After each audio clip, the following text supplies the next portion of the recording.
Data cleaning इन Excel. अब सबसे पहले इस बात को क्लियर करते हैं कि डेटा क्लीनिंग से मतलब क्या है।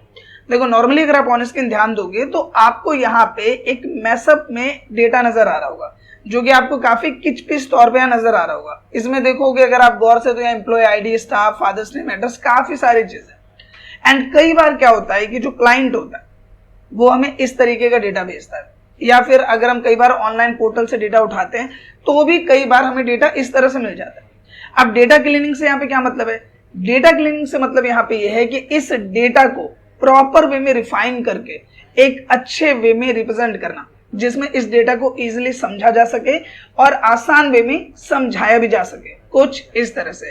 एंड आज के इस वीडियो को देखने के बाद इस काम को, यानी कि अगर इस तरीके का डेटा आपके पास है तो उस डेटा को अच्छे वे में आप कैसे रिप्रेजेंट करोगे, ये चीज आपको पॉइंट टू पॉइंट क्लियर होने वाली है।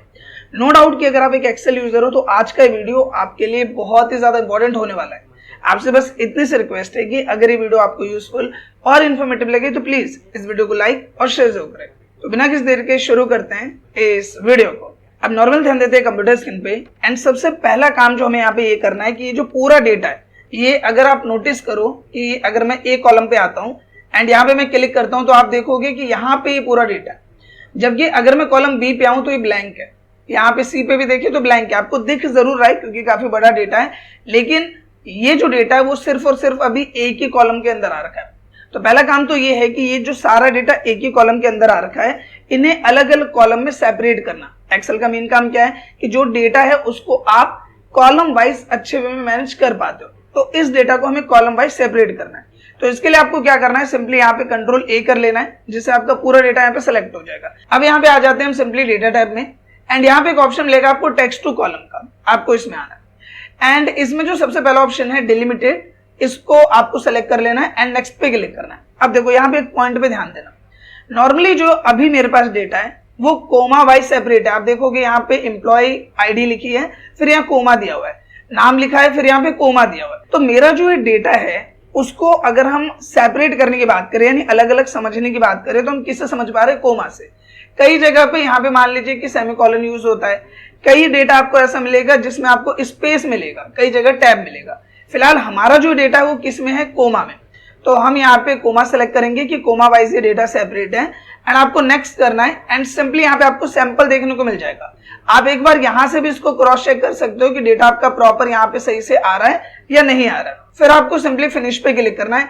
एंड जैसे मैं फिनिश पे क्लिक करूंगा आप देखोगे कि ये जो डेटा हमारा एक कॉलम के अंदर आ रहा था, ये प्रॉपर वे में यहाँ पे सेपरेट हो गया है। ये जो हमारा डेटा है वो एक कॉलम में आ रहा था, अब ये डेटा क्या हो गया है? प्रॉपर यहाँ पे सेपरेट हो गया है अलग अलग कॉलम में। अब यहाँ पे एक चीज और नोटिस करो, आप यहाँ पे देखोगे कि ये जो आपका डीओबी है इसमें हैश हैश आ रहा है, एज में भी हैश हैश आ रहा है, और कई ऐसे ब्लॉक आपको और भी देखने को मिल जाएंगे जहां पे इस तरीके से हैश का सिंबल या एरर आपको देखने को मिलेगा। पहली बात हमें ये समझने की जरूरत है कि ये हैश आता क्यों है। ये हैश इसलिए आता है कि इसमें जगह कम है। ये आपको क्या बताने की कोशिश कर रहा है कि जो डीओबी है इसमें जो आपने डीओबी लिखा है उसके लिए इसमें जगह कम है। तो जैसे मैं यहाँ पे जाके इसको ड्रैग करूंगा आप देखोगे ये यहाँ पे जो हैश आ रहा है वो हट जाएगा। तो आसान भाषा में आप ये समझिए कि ये जो आपको यहाँ पे हैश का सिंबल कभी भी नजर आता है वो ये इंडिकेट करता है कि इसमें जगह कम है। तो हमें इसे एक ही बार में करना है, तो हम क्या करेंगे, सिंपली यहाँ पे आपको इस ऊपर में क्लिक करना है, जिससे आपका पूरा डेटा एक ही बार में यहाँ पे सेलेक्ट हो जाएगा। इसके बाद आपको सिंपली इसमें क्या करना है, होम टैब में जाना है एंड यहाँ पे आपको सिंपली चले जाना है फॉर्मेट ऑप्शन में। एंड यहाँ पे एक ऑप्शन मिलेगा ऑटो फिट कॉलम विड्थ का, आपको इस पे क्लिक करना है। इस पे क्लिक करने के बाद क्या होगा कि जिस कॉलम को जितने स्पेस की जरूरत होगी उसके हिसाब से वो यहाँ पे एडजस्ट हो जाएगा। आप देखोगे उसके हिसाब से वो क्या हुआ, यहाँ पे एडजस्ट हो गया। अब इसमें जो पहले से साइज आ रहा है वो बड़ा आ रहा है, जैसे आप देखोगे इसमें साइज है 20। हमें बोला गया है कि जो भी इसका फॉन्ट साइज होगा नॉर्मल डेटा का वो साइज होगा 16, और जो इसकी हेडिंग होगी, हेडिंग मतलब employee ID, staff, father's name, address, इसका साइज आपको 18 रखना है।